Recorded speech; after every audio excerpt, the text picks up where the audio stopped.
દાહોદ ફતેપુરા ખાતે શ્રાવણ માસનો પ્રારંભ થઈ ચૂક્યો છે। તેવામાં દાહોદના ફતેપુરા નગરની બહેનો દ્વારા કાવડ આયોજન કરવામાં આવ્યું હતું અને શ્રાવણ માસમાં શિવનું અનેરું મહત્વ રહેલું છે તેવું સમજાવવામાં આવ્યું હતું। સ્ટોરી રિપોર્ટ બાય કિશોર ડબકર, દાહોદ।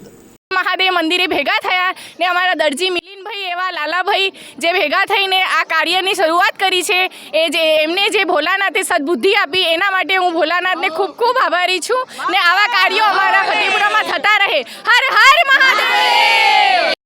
જય શ્રી કૃષ્ણ, હર હર મહાદેવ। આપણા ગામમાં ફતેપુરામાં 2023થી કાવડ યાત્રાની શરૂઆત થઈ। અમે 4 બહેનોએ નક્કી કર્યું કે ફતેપુરામાં કોઈ આવે કે ના આવે પણ આપણે 4 બહેનોએ તો કાવડ યાત્રા કરવી જ। પણ છતાં ભાઈઓના સાથ સહકારથી ને બહેનોના સાથ સહકારથી ગઈ સાલ કરતાં પણ આ 2024થી કાવડ યાત્રા ખૂબ સરસ નીકળી છે અને અત્યારે આપણે નીલકંઠ મહાદેવથી ગામમાં પ્રવેશ છે કામેશ્વર મહાદેવમાં અને ત્યાં સંપૂર્ણ થશે ને બધા ભાઈઓનો સાથ સહકાર ખૂબ ખૂબ છે।